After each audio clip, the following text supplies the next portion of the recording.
And good morning, Dave in the AM, the Cornbread Man here on from the Cornbread Nation studios. It is Monday before Christmas, Christmas week, and be busy at the stores. Be careful out there on the highways and byways as people will be going crazy trying to get that last minute item or getting to grandma's house for whatever. So travel will be horrendous. It always is.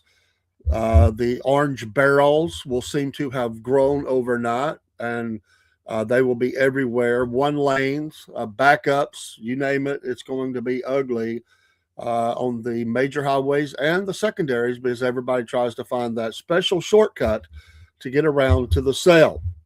The lines will get longer at the stores, the tempers will get shorter, the road rage will increase. And yet we are still excited that it is close to Christmas, the celebration of great things, the birth of our Lord Jesus Christ as in the flesh. Emmanuel, God with us. What a blessing. Your verse today, John 17:3. And this is life eternal, that they might know thee, the only true God, and Jesus Christ, whom thou hast sent. Amen. That is John 17:3. And this is life eternal, that they might know thee, the only true God, and Jesus Christ, whom thou hast sent. We pray you know the Lord Jesus today in a personal way and are covered by the blood. Amen. Merry Christmas and happy Monday. Get up and get going. A lot of you off of work. Maybe some of you have to work. The schools are out. The kids are happy. And all is well, mostly. There's still a lot of issues in the world. That's just the way it goes. We hope that your health is good. We hope that you'll have wonderful time with your family and that you'll get along this Christmas time. And maybe you'll be going to a Christmas play or something like that.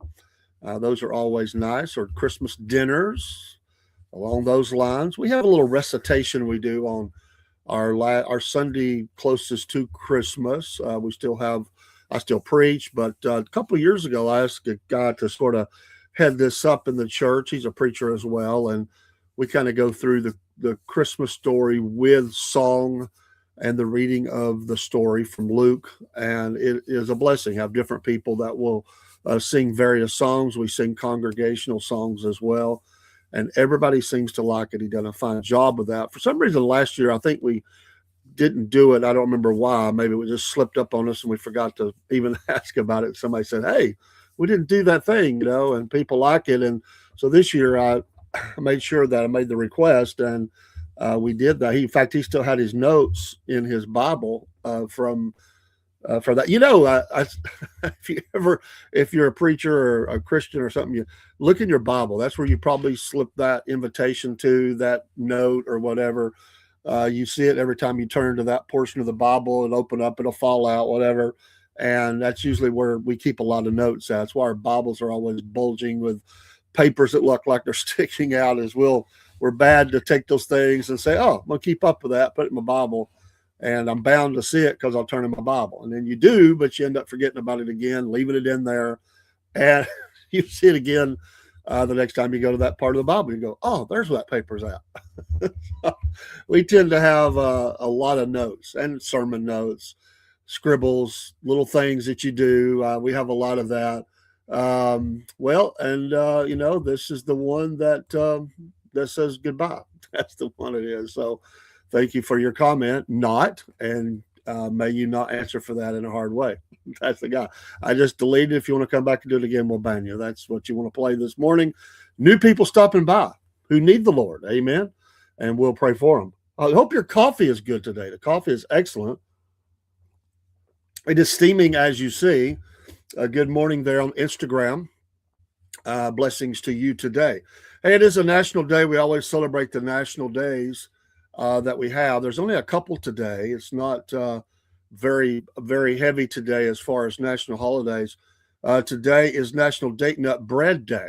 So that's kind of nice. I could deal with that. I could deal with the Date Nut Bread Day. It is also Forefathers Day, although they give a disclaimer. Then unless it falls on Sunday, then it's the following Monday. Never seen that one before. Usually It's just a national day, but it is Forefathers Day. And I don't remember celebrating that, but it is the National Forefathers Day. So this was started, or it commemorates the landing of the Pilgrim Fathers at Plymouth on December 21st, 1620. The Old Colony Club of Plymouth, Massachusetts introduced the observance in 1769. Rather old observance. One of the oldest ones, if not the oldest ones I've seen in the national observances. The town observes the holiday on December 22nd, unless, as we said on Sunday, then on the following Monday. Very nice. Carrying on the traditions established in 1769, the Old Colony Club recognizes the forefathers with several events. The celebration begins at 6 a.m. with a march by the members of the top to the top of Coles Hill next to the statue. Next, they read a proclamation honoring the forefathers, and followed by a ritual firing of the club's cannon. Interesting. Nice. I like it. And that would be a rather cold march at 6 a.m. Not as cold today as it has been, but I think that's pretty cool. I did not know that. So, but it's cool. I like the national days, and those are just two. Usually we have at least four. Today we just have that. This day in history. The movie The Graduate was released on this day in 1967. The Lincoln Tunnel opened in 1937, 30 years apart, obviously. And remember that the Berlin Gate was opened on this day in 1989. And in 1984, a famous trial, a very, very famous trial, the Bernard Goetz, when he shot the four black youths, who ordered him to give them $5. All four survived but were seriously wounded. After 9 days on the run, he will turn himself into police. A jury will rule he acted in self-defense, but one victim will win a $43 million judgment against, as they described him, the self-styled subway vigilante. But he was found innocent of that, and was found it. We have the right, and so this was a famous case. This was big in the news. They talked about this. If you were alive at that time, you remember much about it. They did. It brought in a lot. I mean, there was a lot of money spent on this trial. There was a lot of people upset about it and claiming he just went there to kill people and da da da. But they not allowed to have a gun in the city or handgun. And anyway, I remember that case very, very much, and I thought it was pretty much open and shut. And he was 37 at the time, but they surrounded him and demanded the $5. And he later stated, after wounding three of the unarmed men, he pointed his gun at 18-year-old Darrell Caby, who was not wounded but was cowering, terrified in the car, and said, "You don't look too bad. Here's another." Goetz then shot Gaby in the back, severing the spinal cord. Three of the youths recovered, but Gaby was paralyzed and suffered permanent brain damage. He fled the scene, but turned himself in New Hampshire. 9 days later, during the subsequent interrogation, he admitted on videotape that when one of the threatening young men smirked at him, he wanted to kill them all.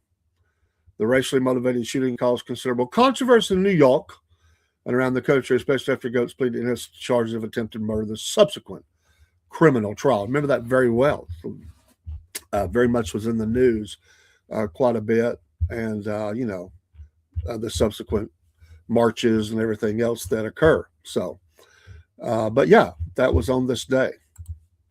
Those things will always be in our memory banks. They will always pop up in history. Good morning, Vintage Youth, this morning. But yeah, that was on this day in history. So very interesting as we look back. I always wonder, 1,000 years from now, what news will still be taught. People will look back and they'll always grab news, and it'll be what it is. But I just wonder what news items will they look at. What will capture their attention if we're around 1,000? I mean, if the Earth is still here and things are the way it is, and we're still living here and not destroyed ourselves or whatever has happened, which I know that won't fully happen, but I just wonder what news would even stay around. Like, what would they teach in the history books about this time frame? Right now, what would survive in those? We'll just say the within from our all of our history that we have now forward. What will be taught, and in around our time, 2025, 26. Is there anything that would stand out? Would it make it in a history book? Would it be talked about? Books being written about it? I always wonder about that because a lot of things get lost to time, lost to history, and they don't stay around. Of course, I always thought it was funny how on Star Trek or Star Wars, or especially Star Trek, they would go back and talk about on Earth, circa 1984. This gentleman was responsible for, you know, healing the masses or something. So I always wondered about that. What will we look back and our the great great great great great grandkids and look back and what would they be studying about?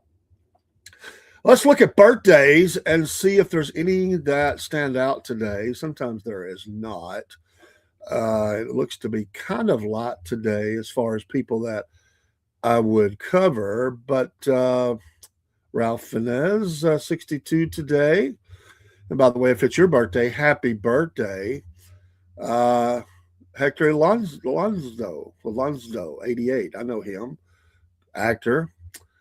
Chris Carmack's 44 today, another actor. Aiden McGraw, very young, 16 today. Anything? Ted Cruz, we know him, 54 years old today. Very controversial figure in his own right to some, but happy birthday to all those. Hello, Cutter. How you doing today? And good morning to you. Hope you are well today. Merry Christmas to you, and we hope that you are good, and hopefully you are done with your shopping if you shop, and unless somebody does it for you, and that you're going to be visiting with family hopefully this Christmas season. Tonight, as I've been announcing, we are to have Miss Mary Fagan King tonight, who will be, she's the great niece of little Mary Fagan, who was, this is a famous case here in Georgia. This is her book, 500 pages, big book, got a lot of history in it. She's going to be on the air with us tonight from Blue Jay. Blue Jay. Not, I started Ella J. So where did I get Blue Jay? But anyway, she's going to be talking about this case and the ongoing battle to defend the memory and or the true victim of this case. She has fought against all the politicians and people that are trying to get things changed about that case, and she's going to come on and talk about that. You're very welcome. So I've talked to her on the phone, and looking forward to having her on the air. We are the first podcaster in Georgia, strangely enough. Happened here in Georgia. She lives in Georgia. The case is all here. We're the first and only podcaster in the state of Georgia to have her on for an interview. I'm looking forward to talking to her. We're not just looking for interviews. It's a case I'm very interested in. We talked about it here a while back. I mentioned someone said, well, I think her great niece is still living. We already have her on? I said, absolutely. Reached out, and we're going to be going down to Mary Fagan's grave the day after Christmas and lay flowers and clean on the grave. And we told her we would be doing that. She tries to make it down as often as she can. As again, she just lives up here, in the northern part of the state, very northern, and doesn't get down every week, obviously. And so we told her we would be glad to help with that as when we go down. So we're going to be doing that. And I talked to Miss Amy Petula yesterday. She's wrapping up her cruise. We'll be back in the city today, and said she's very excited, so let's get the date set for the interview. And she wrote, and I have laid my book somewhere. I've got to find it. The Corpsewood Manor murders, very famous case up here in North Georgia. And we don't cover murders all the time. It just happens to be that this is two that came to us, and they're both Georgia, and they're very well known. And so the Corpsewood Manor murderers, the two people down in that area at Pigeon Mountain, matter of fact, not on the national or the protected government areas, but they found a little plot of land they could get surrounded by it, and that's where that happened. Fascinating case, has a lot of different parts to it, and we're going to be covering interviewing her about her book that she wrote. I gave you a little snippet when I went and at her book signing. We gave her about 5 minutes of a 35-minute talk she gave, and we'll have her hopefully for at least 1 hour. And the date will be settled soon. In fact, today, as long as we can get everything lined up today. We've got on the 29th, Scott Smith will be with us on that's a week from tonight. Be talking dirt tracking. Another gentleman in the dirt track world. We're going to get together right after the first of the year. He wanted to wait till after the holidays because he has limitations on what day he can do it. He works a lot like me, and we're going to do that one at a different time. I'll talk with Dean about that, but that one will be done pretty soon, right after the first year. First date that he's available after the first of the year, and we have one or two more in that to be wrapped. Will be scheduled soon. We have some loose agreements out there. And then Chris McDaniel is going to be with us soon, formerly of Confederate Railroad, and is going to talk about serving Jesus. He just saw 11 people saved in a meeting out of town. He obviously will be on fire about that and talking about serving the Lord Jesus Christ and his love for him and service to him as he is. He's amazing. I've met him before, and looking forward to that. So these are just some of the names and faces that we're going to be having on in the next 3 weeks on the podcast, and looking forward to talk with these folks. Again, the premise has always been to let people share their story, and I don't go out. I don't have a spot, never have, where I say I got to book somebody for this spot. Never have. And we've always just been led by interesting people that we want to tell their story. And timing is everything. And what time should it be shared? And if it's all lined up, if it's meant to be, it happens. If it's not, it doesn't.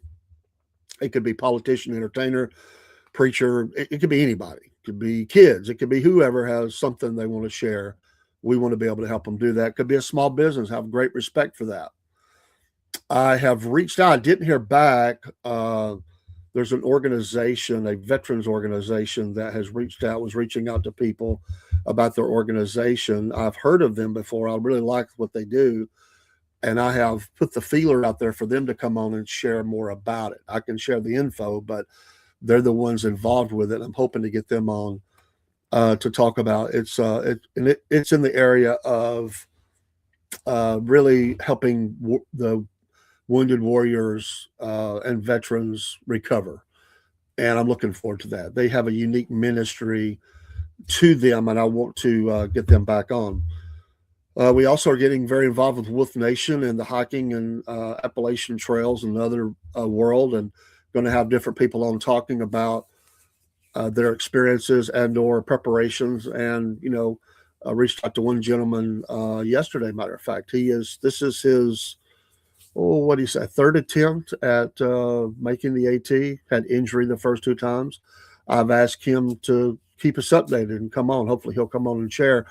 And that's a common theme. Not everybody finishes. Some people, we're talking about a through hike of the Appalachian Trail. Some people get so far and injury or other things happen and they have to leave the trail. And sometimes they don't. Some will go back and finish. Some say, I want to start it again and do the whole thing. I want a through hike. I don't want a section hike it. I want to say that I made it all the way to the end, front to end, whether that's northbound or southbound, and say I did it. So I know one guy, or lady, it's her 4th time.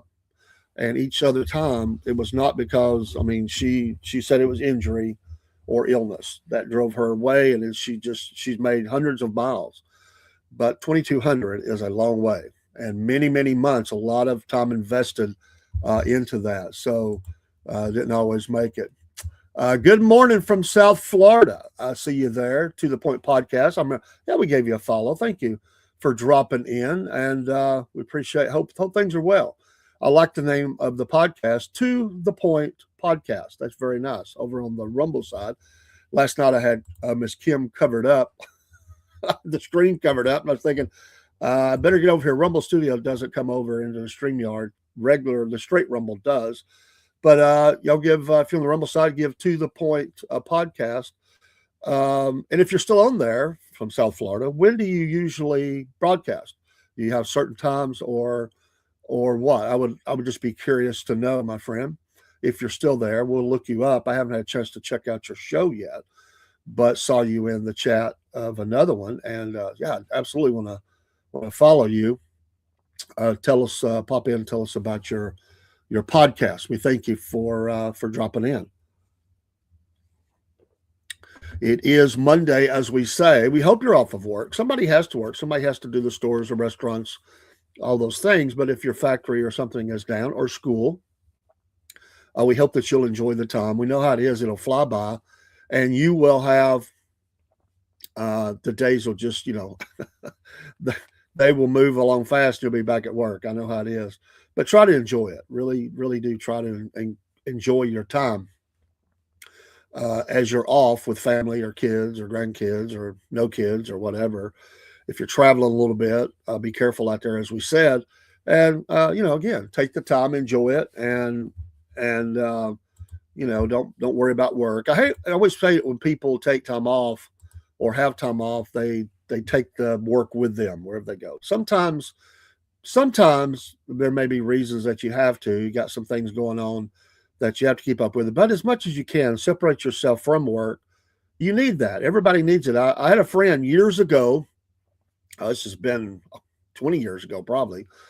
Maybe not quite that long, but it's been close, if not 20 years. And I remember he actually started his own business. We used to work together, and he would always preach to people around him, take your time off, because a lot of people would sell their vacations. I mean, you could get money for them. It's your time. It's your benefit.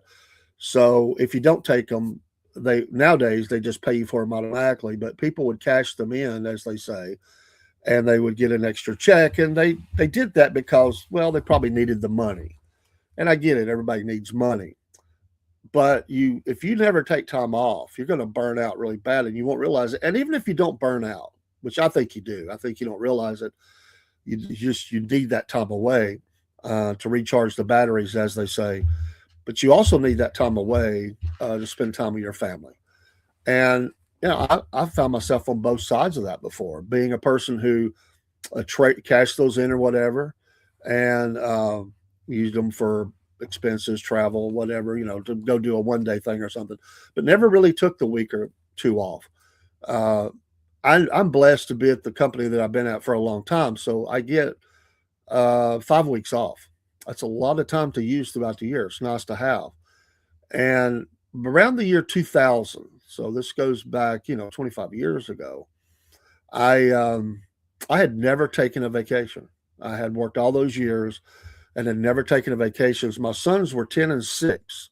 Now, we had done some weekend stuff where I'd have a weekend off and we would go out of town for a day or two, but I never took a really full week or 10 days or whatever.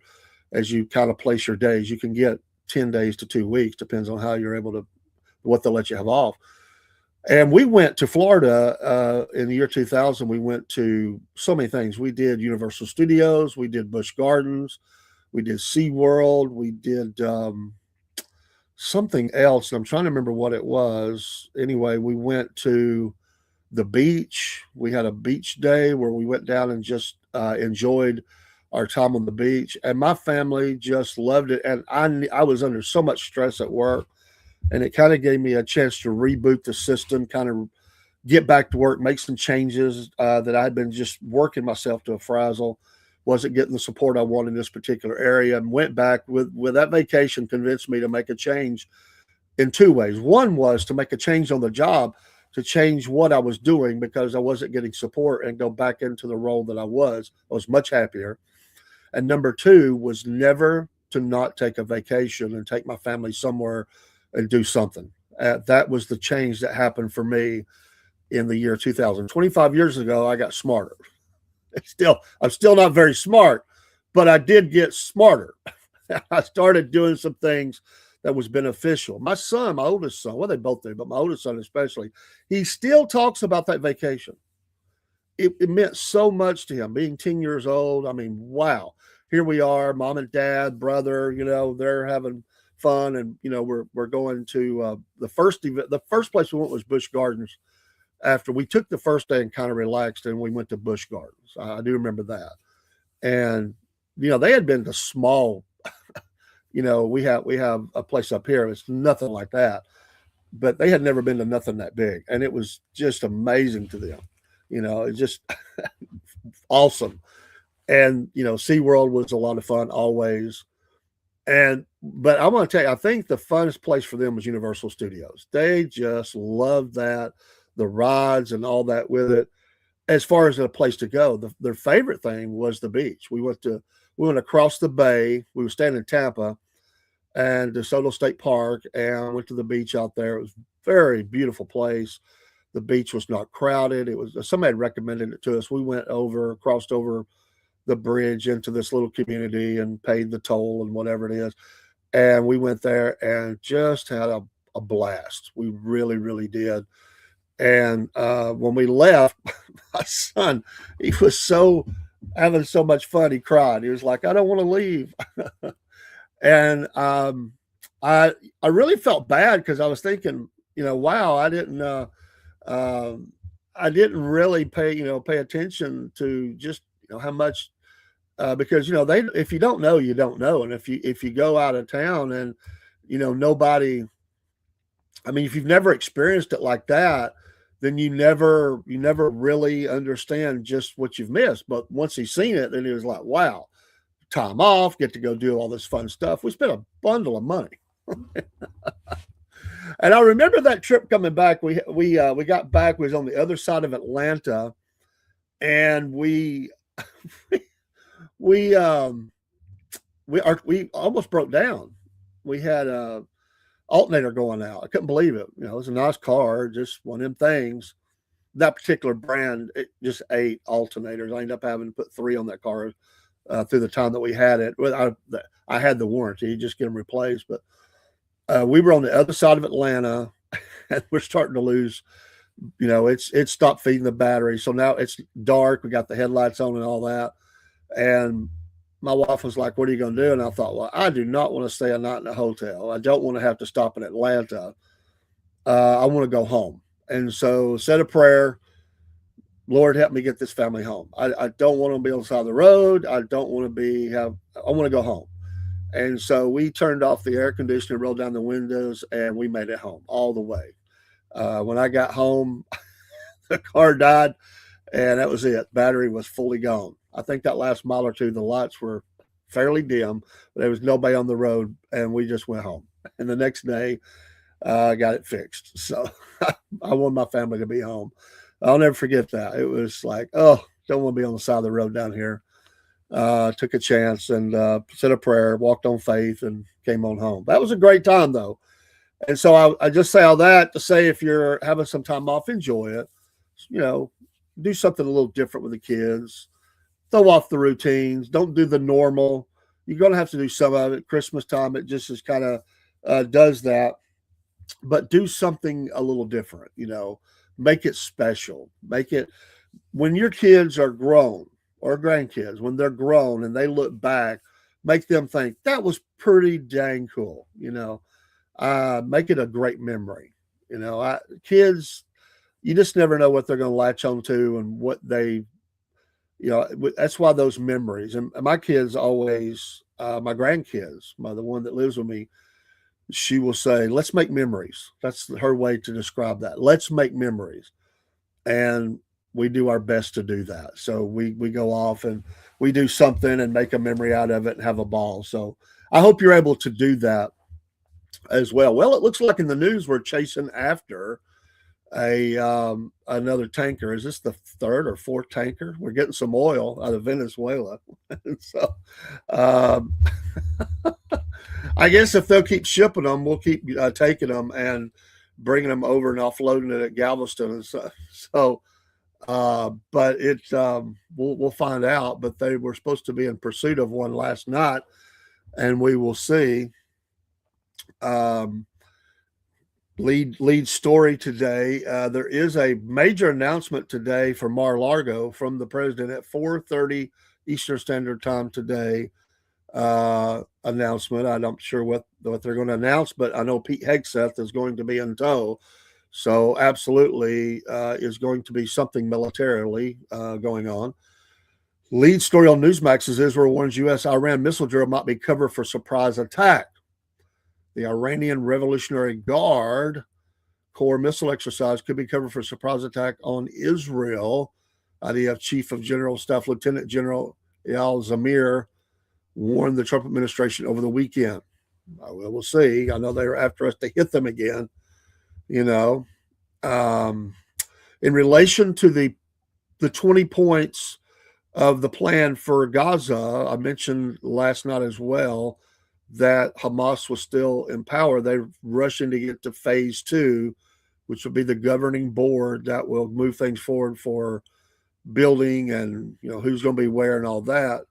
Mike Huckabee said disarming Hamas absolutely going to happen.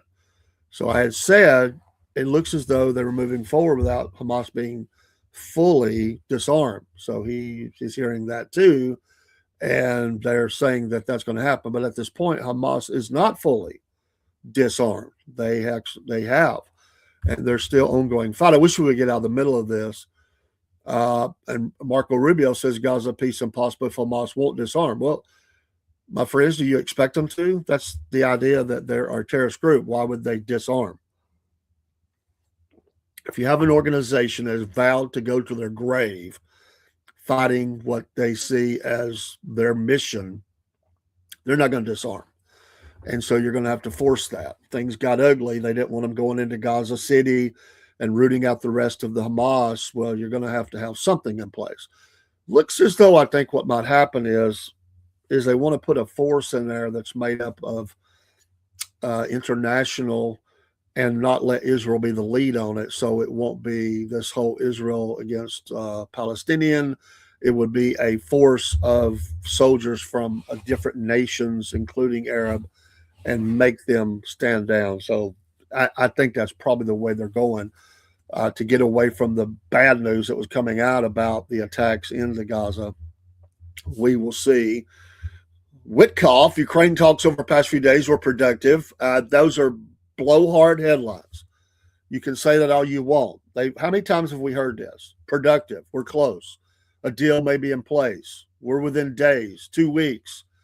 These news headlines are they're bogus. I don't buy one bit of it. I think they're just trying to keep everybody in the belief that they're really close to something good happening here.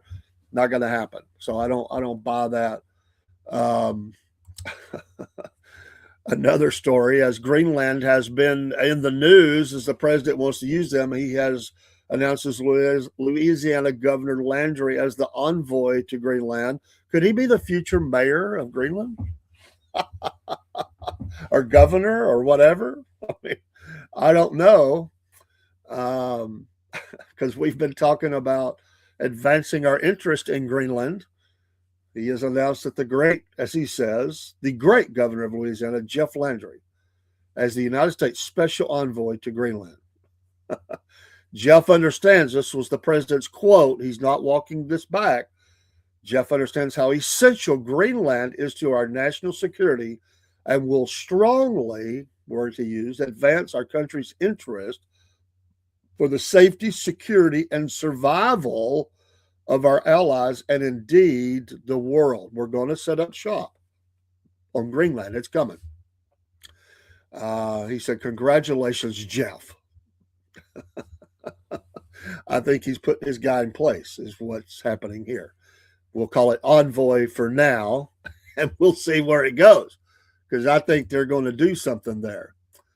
Broski, Zelensky doesn't want the war to end, and Europe doesn't want the war to end. Therefore, it's not ending anytime soon. Agreed. We talked about this last night. Those headlines are a joke.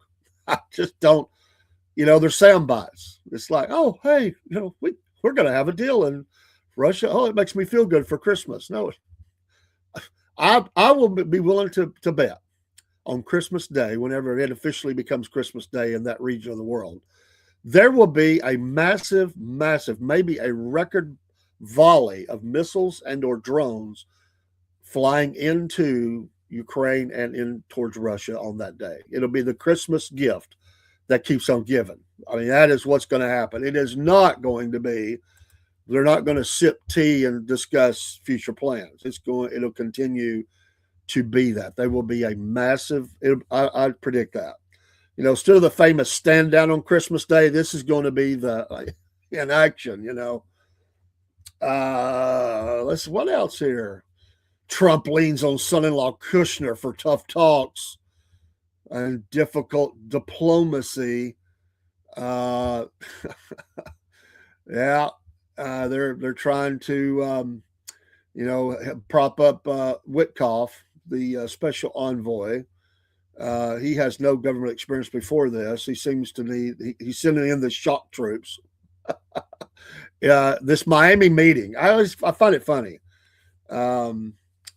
This role was on display, it says, this weekend as Kushner and Witkoff hosted Russian negotiator Kirill Dmitriev in Miami for talks on the latest proposals to end Russia's war in Ukraine.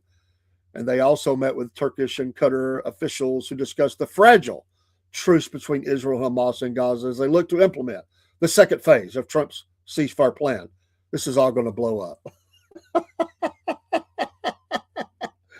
Oh. The lengthy session Saturday with Dmitriev followed several weeks of shuttle diplomacy, with Witkoff and Kushner meeting most recently with Russian President Vladimir Putin in Moscow and Ukrainian and European diplomats in Germany and Miami. Is this like a mafia meeting? They're all in. Remember they all Miami, Cuba, Havana. We bring the mafia dons together. It sort of reminds me of. The American envoys held further talks with Dmitriev on Sunday as they wined and dined. He didn't say that, but that's what it is. Come on over to Miami. We'll have fun. We'll do drinks. We'll go to a couple of shows. The weather's nice in Miami. Let's come on over. We'll talk.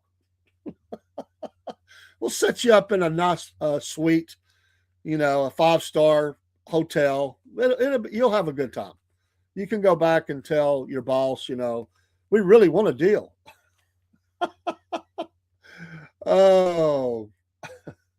Witkoff, a longtime pal of Trump's, is seen by some inside the administration as an oversized character who has traveled the world for diplomatic negotiations on his private jet and does not miss an opportunity to publicly praise the president for his foreign policy acumen, the official said.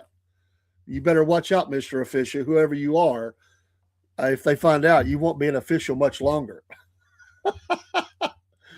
Oh, Kushner has his own complicated business interest in the Middle East and a sometimes transactional outlook to the diplomacy that has distressed some officials in European capitals, a Western diplomat said. Again, mystery sources here. Still, Kushner is seen as more credible negotiator than Witkoff, who is viewed by many Ukrainian and European officials as overly deferential to Russian interests during the war that began with Moscow's invasion in February 2022. Kushner is a bit more of a track record from the first administration, said Ian Kelly, retired career diplomat and former U.S. ambassador to Georgia, that would be the country of, not the state, who now teaches diplomacy at Northwestern University. Kelly stressed, however, that the jury is still out on Kushner's intervention. Well, this is all coming out because of failures to get a deal done. The 28 points became the 20 points. They're no closer to peace in Russia, Ukraine. Hamas is not disarmed. They can't move forward. It's what I talked about. This is the big push. So yeah, I just don't see.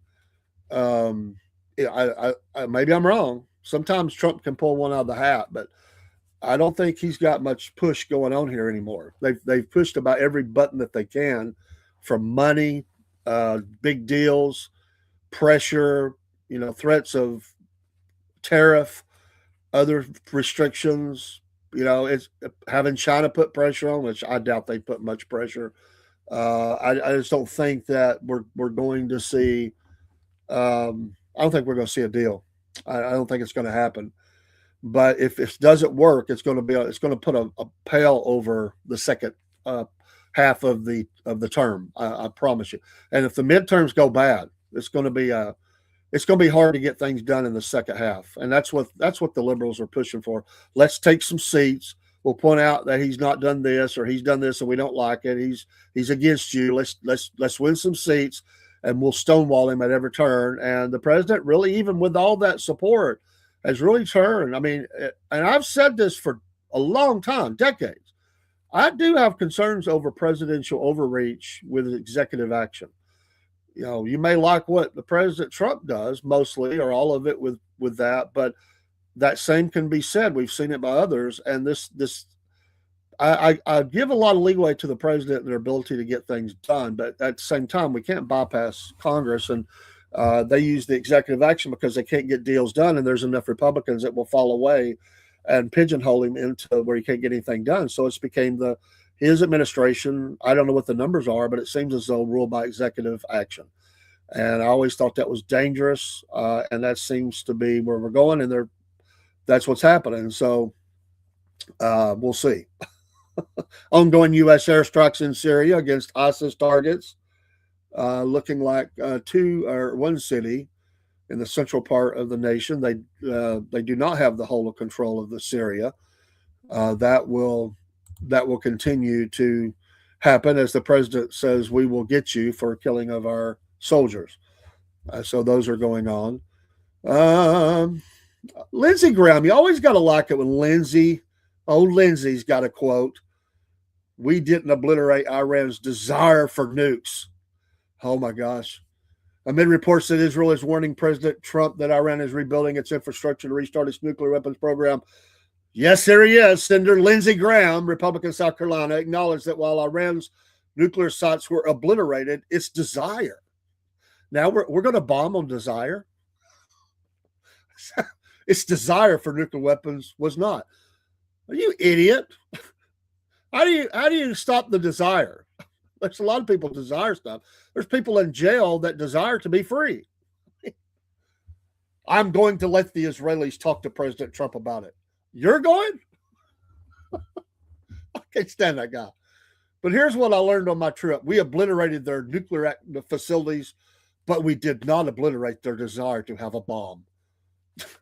Have they tried to open up enrichment in other areas? I think they may have. Are they trying to rebuild their ballistic missile force to overwhelm the Iron Dome? I believe they are. I mean, this guy, listen, South Carolina, you're conservative. We appreciate that. For mostly, we could do better in this seat, okay? There's better options. How much is Lindsey Graham taking care of South Carolina? Could you please get him off of the international scene? A boy named Lindsey. That's right, bro. He is such a hater, war hawk. Oh, the Trump administration deserves a lot of credit for getting a ceasefire in Gaza. He wants to move forward phase 2. It's been 90 days now. What did I learn on this trip? That's what happens when you let him fly around. That Hamas is not disarming. You had to go there and figure that out. They're rearming. Well, he really shows his intelligence, doesn't he? Hamas is not abandoning power. They're consolidating power. That's what the military intelligence people in Israel told me. Well, what do you expect them to say?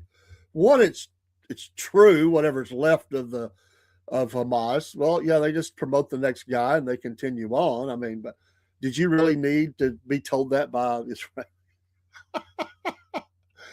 Oh, that's what the IDF told me. That's what our own people told me. Peace in Gaza will require some more, here's that word again, force. He likes that word, force, Brusky. So I am all for a stabilizing force. He has to clarify. I'm all for boards of peace. Now, this is Lindsey. Here he goes. He just salivates at war. He said, but you can't have a board of peace. You can't have a stabilizing force in Gaza until Hamas is disarmed. They're not being disarmed. There's nobody coming over the horizon to disarm them. So I would urge President Trump to meet with Prime Minister Bibi. Is that what he's called now, Prime Minister Bibi? I believe that would be Netanyahu. We're on first name basis here, buddy. We're going to call him Prime Minister Bibi. I've never saw that listed like that. Next week, can come up with a plan. He's going to urge him to meet with Bibi, Prime Minister Bibi, next week, and come up with a plan. Put Hamas on a time clock. If they don't turn over their weapons and stop rearming at a date certain, I would unleash Israel on them. That's what I would do. Well, listen, Lindsay, we know what you would do. Hamas terrorists remain resolute to their fight to the death, to their death. Graham concluded, there is no pathway forward to peace as long as Hamas has their arms and they intend to stay in power. They're doing both. They instead intend to stay in power. They're not disarming. And I think it's going to come down to Israel to do that unless there's a changing event on the ground. I see no effort by Hamas to voluntarily disarm. I see no effort for them to give up power. Quite the opposite. As to Iran, they're up to no good. This is the best we have to go on this mission. Seriously, they're up to no good. How many entities around the world could we say that about? They're up to no good. There's some. Let's just get him the seat to teach at Northwestern too, or some major university, international affairs. Professor Graham, who has no experience whatsoever, but we'll put him in a class. That's what they do. They give him a little. We'll give him a special honorarium, and he'll go in and he will teach the Middle East, the conundrum of the Middle East by Lindsey Graham.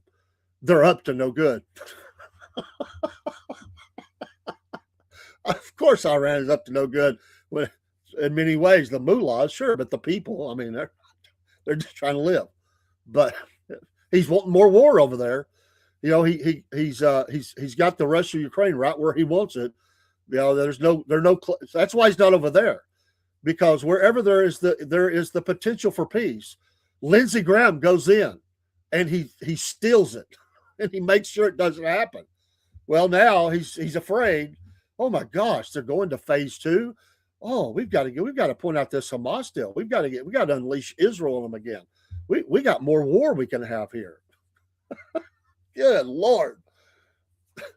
This guy's as bad as when Hillary was running around the Middle East, or Madeleine Albright.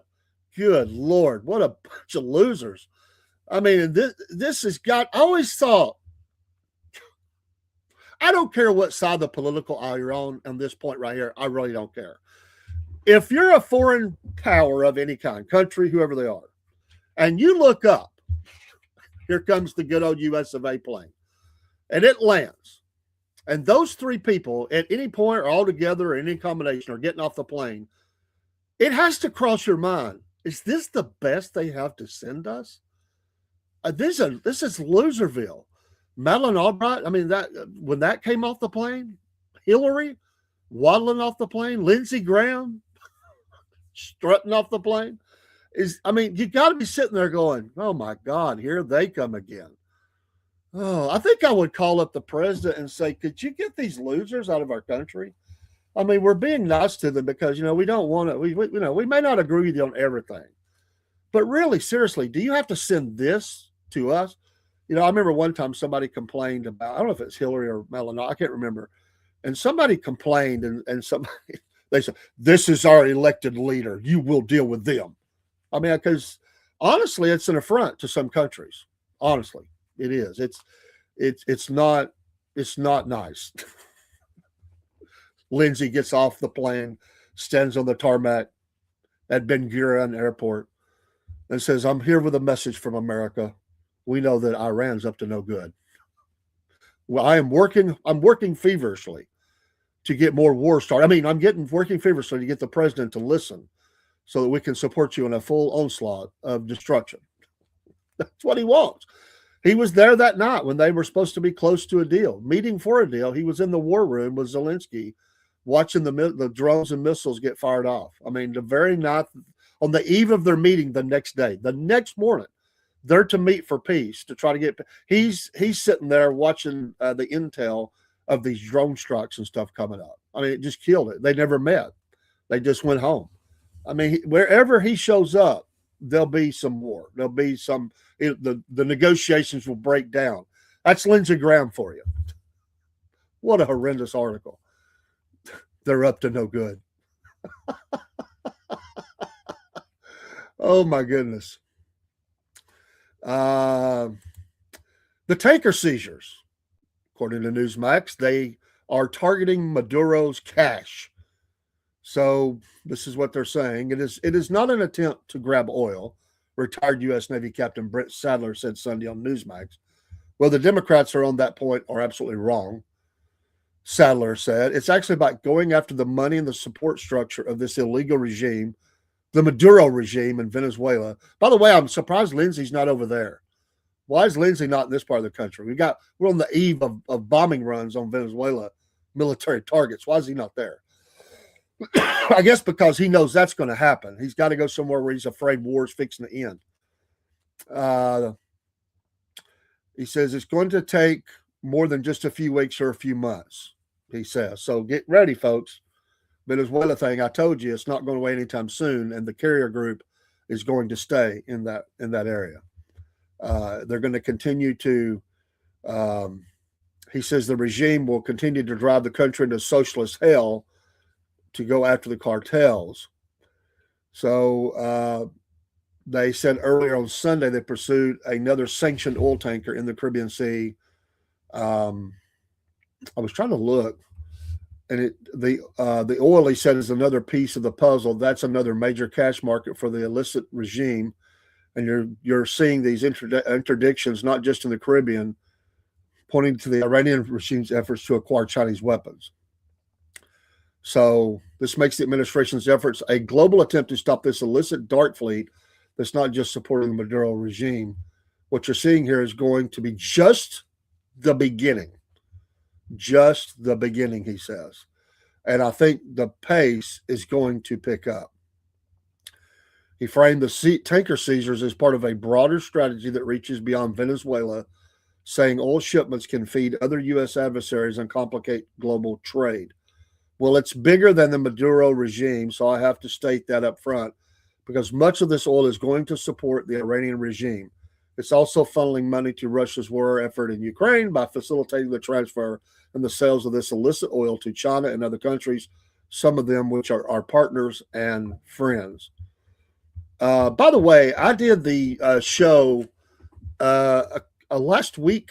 Was last week when I did the show about China versus USA militarily. Some loon come in and just lambasted me and saying China is not a threat to anybody, that all of their military is overstated and it's decrepit and all this stuff.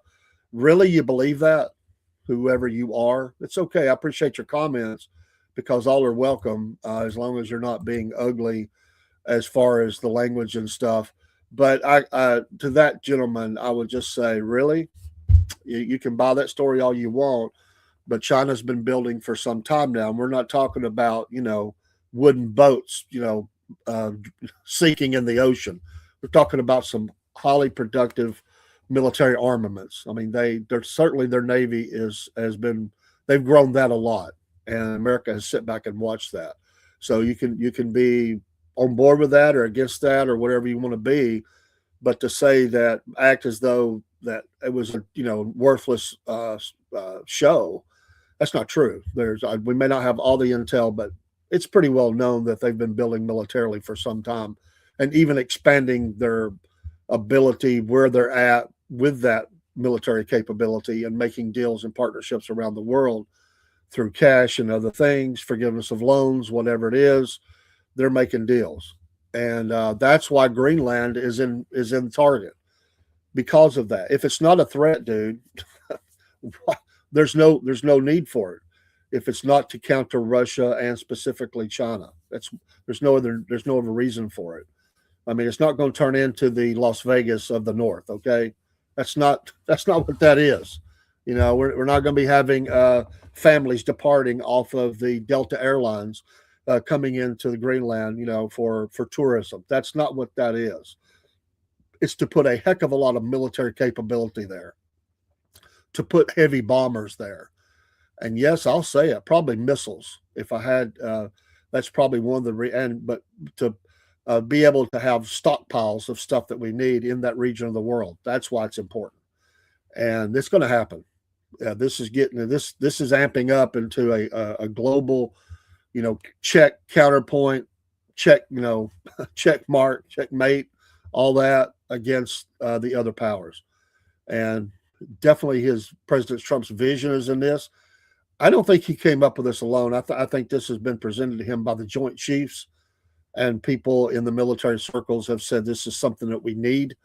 And he said, okay, then let's do it. Because that's what he does. He's the art of the deal guy. He's like, okay, we'll do it. Let's get it. We need it. It's going to make America safer, stronger, whatever. We can counter these other people. Let's do it. It's obvious. I mean, he was. When did you ever hear President Trump talking about Greenland in the past? I don't remember it ever being a focus. But when he got elected again, that all of a sudden, like overnight, Greenland became a talking point that we got to have it. It's kind of died down a little bit, but it hasn't went away. It's behind the scenes. They let that story die down a little bit. They're putting other things in place. But this announcement of the envoy and stuff, that's all going to ramp up. It's coming soon. I think after the first of the year, you're going to see a lot of news pop out pretty quick. And that's seemingly what this gentleman was saying is there's more coming. It's going to take some time. There's a lot more coming. So this all ties together. So all the puzzle pieces absolutely fit together when you're looking at that part of the world. So around the world, not just that part, but around the world. But for God's sakes, can we get Lindsey Graham? Let's take his travel pass. Who gave Lindsey Graham the travel voucher? Can we cut his funds? Who paid for that trip? If it's you, voters of South Carolina, could you call him home and tell him to get home and take care of things at home? We don't need him over there. It's the last person you need on a fact-finding mission to Israel or anywhere else. Good grief! When we land in Greenland, Lindsey Graham will be there. I'm telling you, he'll be one of those. He'll be like McCarthy, stepping off the ship. The landing craft. He'll be coming on with a cigar in his mouth and sunglasses on, saying, "We have landed. The Lindsey has landed." And I wouldn't doubt he's salivating at the idea of being able to go over and look through Maduro's papers and stuff in his office. He wants to sit at the desk. I mean, I'm telling you, this guy's a war hawk, man. He just if there's not war close to happening, he'll stir it up and get it started. That's what he does. And if a war is about to end, he's going to make sure it continues to go.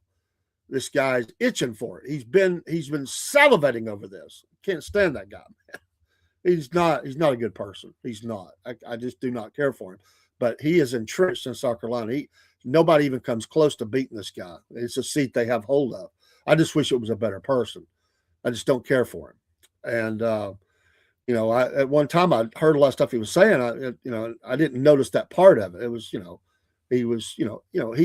was over the the committee when some of the Supreme Court justices were being voted on. He was over that, and those were difficult ones, and I thought he probably did a pretty good job at that, and sort of mutual respect with some of the elders, even though they deeply opposed each other, and it had gotten ugly. He did bring that home. He did see it through, and I give him credit on that one. I'll give a credit where credit's due. I thought he handled that pretty well, because that was so ugly, especially the one of them. It was Kavanaugh's was very ugly, and but he was able to navigate through that. And Dianne Feinstein was very sick. I mean, she was in the stages of dying. I mean, let's face it. And was trying to show her respect, and even though there was deeply opposed, I thought he did a pretty good job. But on the international scene, this guy's horrible. I mean, he's absolutely horrible. And I still think he's a good person. I just don't. I can change my opinion, but at this point, that's what I would say about that. If you're not registered to vote, for anybody listening, please be registered if allowed to. We always say that, and I would hope that you all are. but make sure that you get that. There are elections coming soon. There is time to get registered. It is so easy today to get registered to vote. Don't let the crapola that goes on in the states, and we got things to clean up here in Georgia, absolutely, still clean up, but don't always vote. Make your voice known. It's an honor for me, and if you can think of nothing else, think of the dead soldiers who were littered across Europe in graves that defended that right of freedom. That's what I think of. If the candidates all suck, and sometimes they do, sometimes you go in, you're like, my gosh, this is choosing the worst, the less of the suck. Just think on those soldiers, and go in and pray and do the best you can with that. But don't let them take your vote, because don't let it be some dead person voting your name or whatever, or they steal your identity or whatever. I mean, because it's this stuff happens. Stay on top of it. There has been cases where people went to register to vote, and they said, well, you're already registered. You've been voting in the last, for the last 5 years. Whoa, I haven't voted in a long time or ever. When did this happen? This has happened. Those lists are being updated. We've cleaned up a lot in a lot of counties and stuff in Georgia. There's still, I think, probably some work to do in Fulton County. We've heard reports out of there. And there's the real problem was the votes that were coming in from outside of the state. Votes that were coming back, voters that went outside the state. They moved, but yet shouldn't have been voting in Georgia, but did. They came back in and voted. All this stuff's got to be cleaned up. It's all got to be cleaned up. But always vote. Always, don't make sure that your information is accurate. It makes it be very difficult for somebody to steal your identity. And plus, you don't want somebody stealing your identity anyway. That's dangerous. In voting in your name. Sigmund, I was a poll watcher in Lata, how you say that? Lata County, Idaho. There's no point in voting, you're saying. Also, my second vet grandpa wished he hadn't served, and that was in 1990. I learned by experience. Well, okay, I appreciate your comments, but I have seen elections that were very close in my area, and it come down to one vote. I mean, once you do have the runoff, that one vote is going to get that person in. So, with all respect to your World War II vet grandpa, we have been able to flip votes here and bring them back home conservative. I can't speak for the rest of the nation. What I can speak on is as a poll worker, and have been for the last few years. I've been at most levels of this. I've been involved with, and I can tell you that it is we do a good job here in the northern part of the state. I can't speak for anything else. But I can tell you the hard work and the dedication of the election workers here in the northern part of the state. And we do think it makes a difference, even though there are problems, and we know there are problems. We've seen that, but those come from the center of the state. Well, sure, there's that goes on, Sigmund. That's why we don't stop. We got to continue to push and fight to make sure that we don't see cheating. We have to do that. And the cheaters can come from anywhere and any side. Absolutely. But I still, again, I'm not opposing you. I'm just saying that's a difference of opinion. I have always been honored to do that, and I'm going to do my duty. And for me, I'm not saying for you. I'm just saying that I think that is something that people have paid the price for. Freedom as a cost, and it comes with the bodies of dead soldiers. And we always have to stamp out corruption. I mean, that's always the threat. We live in a fallen society. We live in a society where the total depravity of man. What do we expect going to happen? We know there are good men that will stand up, men and women who will stand up, but there's always going to be that wretched of society who tries to steal, who desires power and will do anything to have it. Good people have got to stand against that and check it. If we don't, we turn it over to them and say, have at it. I just never have liked that mentality to sort of put your head in the sand and just say, do whatever you're going to do. I hear that from people. Absolutely. I've heard that, but I definitely have always served. My dad was always a voter. I went as a young boy and observed the process. I certainly get it. A lot of politicians are sleazy. A lot of people in power are sleazy. I get it, but that's not all of them. And I know some good people that are involved, and they're trying their best to make a difference. And I've seen elections here that they tried to force candidates down our throat. The voters of our area said, not going to happen. And we voted in the opposite. And that power machine was out trying to make that happen. And we checked it. We stopped it. That's because voters got out in force and voted. And let's be honest, if it wasn't, this is one of the points that I make. It is not, listen to me good. If everybody says this, because we hear this, is there cheating goes on? Yes. If all of it was a cheat, there are people that would never have been elected. Never. Because why would they let somebody they absolutely oppose and hate get in? No, they wanted their person in. If it was all a cheat, you would never see good people that get elected, that stop, stonewall, push back, slow down bad things that have happened. And so you don't see that. We see the shock in their faces when they think, well, they got this in the bag. I can tell you when Sonny Perdue in Georgia beat Roy Barnes, I was watching Atlanta media that night.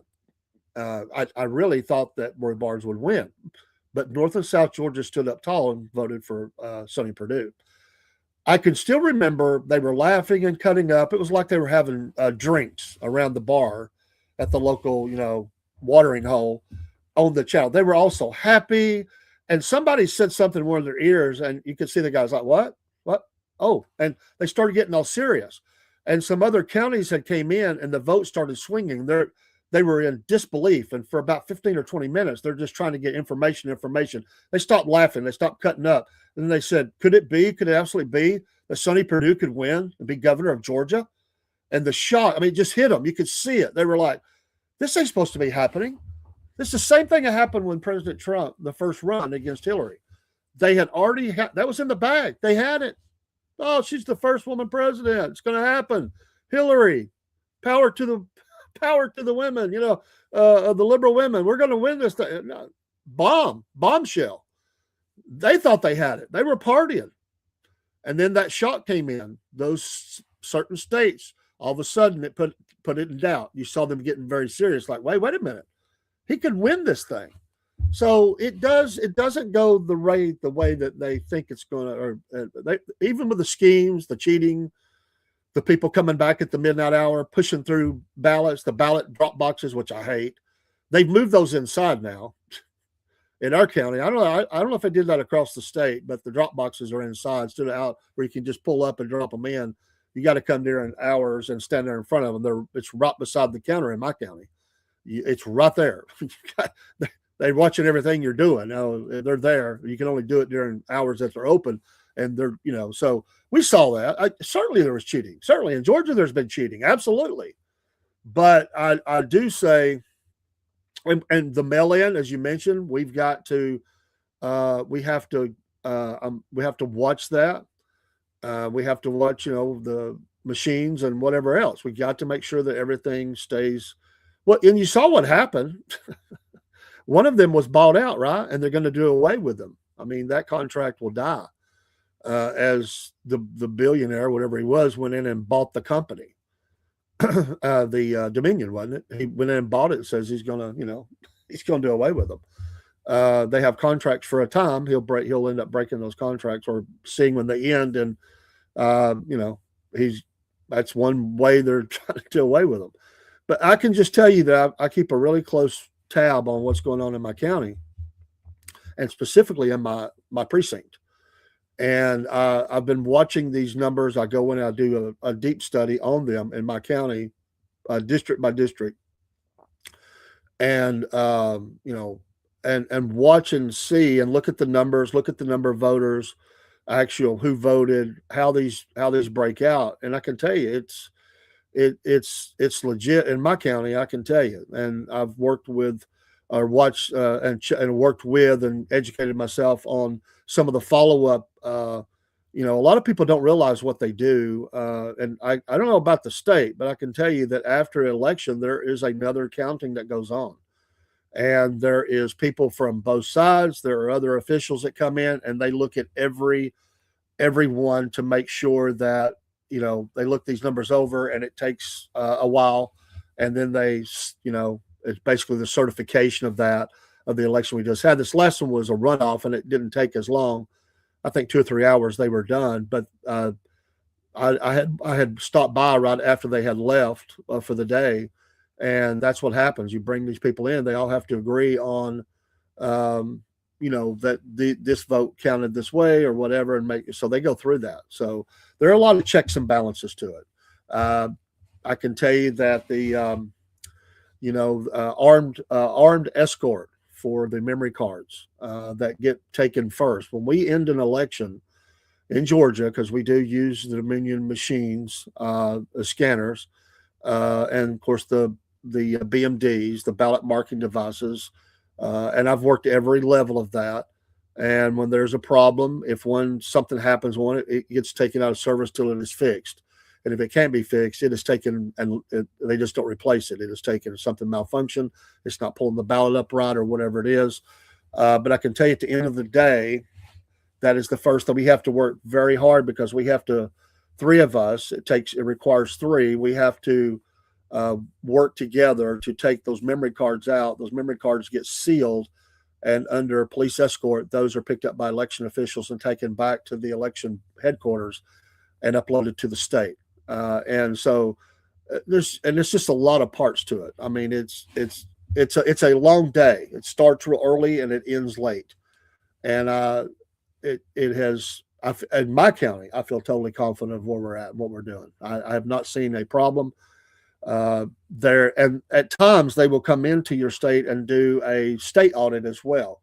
We were not selected this time. I think it was the county next to us was selected the time before, and they do even a deeper dive, and they go in and do an audit of your county. But there are a couple of three counties in Georgia that need they.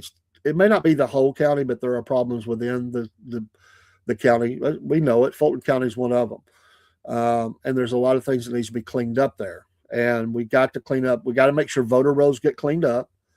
And we have stopped people from voting. Now, most of the time, this is where they don't have their information to the level it needs to be. Maybe they moved. Maybe there's a lot of different reasons. And so sometimes there's occasionally we have to say, no, I'm sorry, you can't vote. You're going to have to get this straightened up, and you can vote in the next election if you get this done. You got plenty of time to get it done.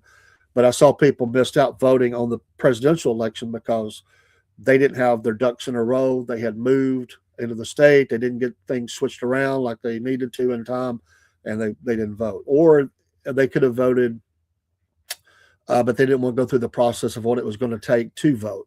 So anyway, that's just my part of it. I'm not disputing that certainly there are problems across the nation. There are problems with those things, and we have to work very hard to make sure the attention is put on it. And all the paperwork has to be accurate, or you're going to be sitting if there was a lawsuit, you're going to be sitting in a witness stand, and you're going to be answering because that's your signature. I'm signing official documents. I print my name, and I have to sign my name on so many documents. At the end of the night, we work in a 3-man team. It's a manager and 2 assistant managers. The rest are helpers that help us do the election. But at the end of the night, it becomes our part of that. I'm the guy that makes sure that for my manager, I'm lining all the paperwork up and making sure that we have all the things that we need. There's a checklist. We go down through all that. It gets put back in a certain order. Then we have to go down to election headquarters, and all that gets checked again. And if anything's not right, it has to be corrected. But, you have to be very clear with your paperwork. And I can tell you there is a ton of paperwork. It's amazing. And they do a great job at the county office to make sure that it stands out to us. They color code a lot of stuff. You have to, 3 signatures here, 2 signatures here. There are guides that we go by to start things up, shut things down. There is and you don't willy-nilly it, and you do it exactly as it's supposed to be, or you can't be involved. And I went into it just to do my part as a citizen. I went in just to help. And I think a part of it was just to make sure, are we doing things correctly? But they had a need for 50 extra poll workers in my county. And I said, what can I do for my country, for my county, for my state? And so I said, don't know if you can use me. I called them up, and they said, absolutely. and there's training you can go to. We train every year, just like tax people. You got to go back to training, and we go through any changes that have occurred, new paperwork, alterations to paperwork, things are going to happen in a certain way. We go back through the whole process of making sure we're comfortable with everything that's going on, in case of emergency fires, whatever what would we do to keep the precinct open, and so votes could be going forward. Hello, Jake. And I stayed around. I just it's that I didn't know. I thought I would just be helping for that 1 year, that one election. I'm going to tell you, I love the people I work with. They are absolutely some of the best people, salt of the earth. Many of them veterans. I work with a lot of veterans who, and every one of them said the same thing. By the way, I've always asked them, people that I meet that are involved, and we have new people come on board, and I will say, "What made you do it? Why are you doing this?" And they will, every one of them, say the same thing. It's what I said. I want to help, do my part as a citizen, and I want to make sure that it's legit, that we have good, clean voting, and number three, most importantly, they'll say, for the guys in the graves, I serve beside them. I do it for them. That's what they say. If they weren't a veteran, they just say the first two, or say, I love my country and I want to do what I can to help. So I just think, again, it's not to say that I get, and that's the freedom we have, right? That's the freedom we have. I'm not saying you have the freedom not to. You have the freedom to say, I'm not voting. I'm not going to do it. That's the freedom we have. And I just like to stand on the point that I think anything you don't stand up for, I'm not for the ranked voting, and I want to stand against that in my state. I'm not for it. I don't like that. If you're not familiar with it, get familiar. It may have already happened in your area. It's a long day, but it's a fulfilling day. I'm very tired when it's over. I mean, I actually come home and do a show because I talk about election results. I'm beat. I can tell you at the end of that day, but it's a good kind of, my favorite part is after all day long, when we take everything back to election headquarters, we check everything in and we get the attaboy, like, great job, guys, is going out to my truck or car, as whichever one I drive, and I'm driving home. It's about a 25-minute drive from election headquarters to my house, 25 minutes. And going home, I don't know how to describe it. It's the feeling that you did something that means something, and you did it well, and there's just a satisfaction there. It's I don't want to say sacred moment, but it is there's something about it that makes you feel like you've done something above and not I would say beyond, but you did your duty. I guess that's what I would say. You did your duty. And when people say you guys are doing a great job, because we hear all the bad stuff. And when you got people and they have people over them and they have people over them, and everybody is trying to get that, we did a good job. And it takes all of us to make that happen. One person can't do it. A group of people can't do it. It takes a whole lot of people working together to make that happen. And I see the work that goes on, the setting up of the precincts beforehand, all the move of equipment, making sure that things work, got to get things fixed in the precinct, got to make sure that experience is there, got to run off the troublemakers if they show up, the people trying to campaign when they're not supposed to, listen to the people come in trying to act up, making sure that our signage is up, making sure that our disabled are taken care of, moving them to the front of the line, making sure they have a comfortable process, making sure that people don't talk in the voting area. The list goes on and on. And every once in a while you have a jackleg that comes in and, they're put straight, like, you're not going to do that or you're not voting here. You'll have to leave. And they're just knuckleheads. They're just trying to be disruptors. We don't see a lot of that, but I have seen it a little. And then people that, try to get smart with you. You've done nothing, but they act like you're, Satan's spawn or something because, you're obviously part of the cabal. You're evil. How that makes me feel. How angry that makes me. that people think that I'm part of some kind of, like I'm in some sort of scam, that I'm crooked, or I'm doing things wrong. Well, it burns me up. And you can't stop it. They're going to believe what they want to believe. And you can put evidence in front of people and they will never believe it. But I feel dang good about what we do. And I'm just saying for my part, this is not even a response to the comments. This is just, I'm just saying for me, I feel dang good about it. And I absolutely love my manager is he served in two different branches of the military. He still works as a deputy coroner. This guy's in early 70s. Fantastic. Love the guy to death. And, just love the people I work with. They're just amazing people. And they all love America. Every single one of them. They love America. And they want to do good. They want to, and most of them are, born again Christians. And they want to do good things. So anyway, that's my take on that. Didn't mean to go that long with it, but I got 3 elections coming up. Maybe 4. Could be 4. Matter of fact, it might be 4. Because we've got the special election for MTG spot. That will almost undoubtedly be a runoff. So there's 2 elections right there. And then we'll have the primary for the midterms. We'll have the primaries. That's going to be one. We could have runoff out of that, and then we will have the election. So I mean, there's a lot going on. It's going to be a busy year in elections here in Georgia, especially in the 14th district, of which I am. Many southern states have governors that's going to be changing. They're termed out. And so it's Florida, Georgia, Alabama. There's many of them, many more than that. I think 36 states are changing governors. 36. Think about that. It's a big election. So a lot of change going on. But anyway, God bless you all. Merry Christmas.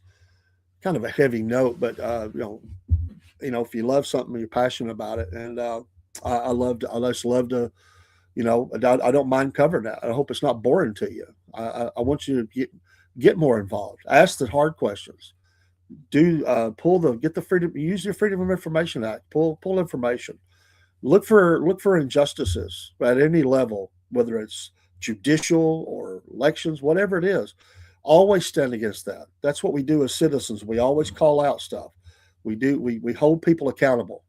And when we find injustices, we got to fight to make it right. Absolutely. And there are people out there working their tails off to try to make it a better, to make America great again, to make it great, to keep it great, whatever you want to say, to stop the bad people of the world from doing bad things. Somebody's got to stand on that wall. Somebody has to stand there and do their part. I don't see everything. I can't tell you what goes on in Atlanta, but I can only do what I can do. There are other people at different levels that are doing those things. I'm working locally, and I believe that is important in our country to work locally, because if you don't manage that, forget it. It's not going to matter anyway. All these down ballots, you've got to work that and keep that legit. Vote for the school board. I absolutely know you can vote school board members out, bad ones. Get the right people in there and hold them accountable. I don't care if they're appointed over their water board or whatever it is. Hold these people accountable to their job. Do it respectfully, but do it fairly and honestly and firmly, and make sure that people are doing their due diligence to do right. If you find it, it's not always, by the way, it's not always criminal that they tried to do something wrong. They may have been mistaken. Maybe they just didn't know about something and they get corrected. I've seen that too. But to say listen, there'll never be anywhere on the face of the planet this idea of a 100% clean election. You know why? Because there's always going to be one person somewhere who's at least one who is a no good, and they're going to try to cheat. That's just the way life is. It's a fallen world. It's a sinful world. We got to stand up and hold people accountable and say, hold on, you're not doing that. And call it out and, make them, it's either corrected, they're fired, they're put in jail, whatever it is, whatever the case is, whatever the level of punishment needs to happen, and make sure it never happens. Do our best to make sure it doesn't happen again. The one thing we can always be counted on until the Lord returns, though, is sinful actions by sinful men. That's a given. A rabid dog is a rabid dog. You can't expect it to act any way different. You're going to have people that are going to act out because they are full of the devil and they're full of sin, and it's all about them. Narcissistic people who want their own power, their own platform to do and feed themselves. They could care less about you. We're always going to have those people until the Lord returns, and we got to deal with it. And so what we can't do is just turn and say, well, whatever, No, I refuse that, you know. And we have a lot of Americans that do that. They're just living life. They're eating, they're drinking, they're getting married, they're having fun, celebration, they're singing songs, they're happy. They don't want to see the evil. They don't want to. There's a lot of people does that. I remember a good friend of mine. I mentioned him earlier. The guy that started the company. He said something to me one time. I was very changes going on in my life. This has been a long time ago. I mean, nearly 30 years ago. And anyway, I was studying something, and he said, "Be careful what you read." And I said, "What do you mean by that?" And he goes, "Once you've read it, you can't avoid it.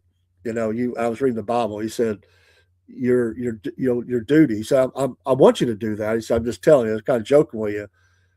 When you learn something, a new truth, you can't ignore it now, and that's the problem. People don't want to be knowledgeable, so they avoid getting knowledgeable. They avoid studying or finding out what the truth is. He said, once you know the truth, then you have a duty. You're going to find you're changing your opinions on some stuff as you study that book. And he's absolutely correct. And I think that's the reasons I'm even here is just growing in that, growing as a person, and looking for a way to, at least in my little corner of the world, to try to make a difference. Am I successful? I don't know. I'll let God decide that. But if I can encourage somebody, just encourage. Do something. Step up and do something. You know what? A lot of people gripe about those in power or those who have been elected, but a lot of people won't even run. And if we want to make change, sometimes we may be the one that needs to run. Absolutely. And I have talked to a lot of those people too. They never ran for elected office ever. And when you ask them why they ran, they said, "I felt like it was my duty. I felt like I needed to be the one I needed to be the change agent to make it better." And so it started at the grassroots level. I saw this all across the South, people running for school boards, commissioner seats, and things like that. They felt like I could make a difference. I want to protect the kids. I want things to be right for my county, my city, my state. I want to do my part. And God bless them. They never ran. They're not politicians. They've never ran. And they don't even put down anybody that's ran. They just say, "I feel like I'm supposed to.